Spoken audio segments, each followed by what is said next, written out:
Tohle není žádný výmysl, žádná lež, je to příběh o krásný holce, se kterou jsem chodil, věř, že jsem se do ní zamiloval, jakmile ji spatřil a okamžitě věděl, že už jí můj verš patřil. Snažil jsem se přijít na to, jak se k ní dostat blíž, díky bráchovi moje naděje stoupla výš. Tírva se celkem znali a to byla moje šance, její zář byla vidět už za kopci v dálce. Začali jsme si psát, začali jsme se spolu bavit, i když měl někdo námitky, nemohl nám to zkazit. Vše vypadalo skvěle, ale všude je nějaký most, který zpomalí čas a to dost.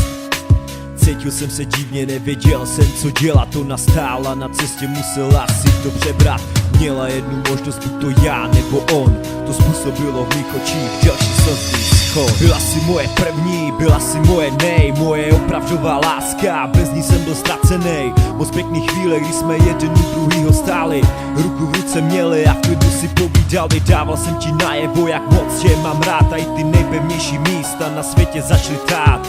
Co víc si přát, než mít holku, kterou miluješ, buď si ale vědom toho, že nemůže být všechno tak, jak čekal jsem, jak se rozhodne, co se mnou bude, něco mi stále říkal, já ti píšu a to všude. Byla to láska a já byl hodně šťastný, když mi řekla kráska, být s tebou, je to jasný. Byl to přenádherný pocit, který se nedá popsat a já byl rád, že spolu můžeme zůstat.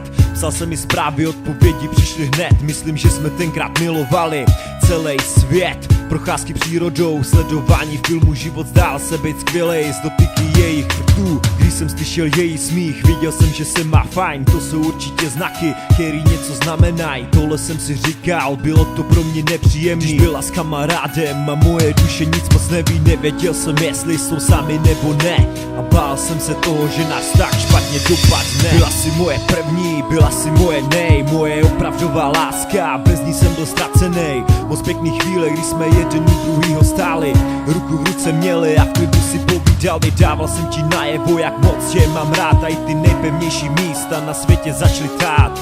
Co víc si přát, než mít holku, kterou miluješ, buď si ale vědom toho, že nemůže být všechno tak, jak bohužel. Měl jsem správný tušení, rozchod lítal ve vzduchu a chystal se na přistání. Stalo se to jedný noci, kdy jsem nemohl spát a měl takovej pocit, že srdce přestalo hřát. Den poté jsem nic nevnímal a byl uzavřenej do sebe.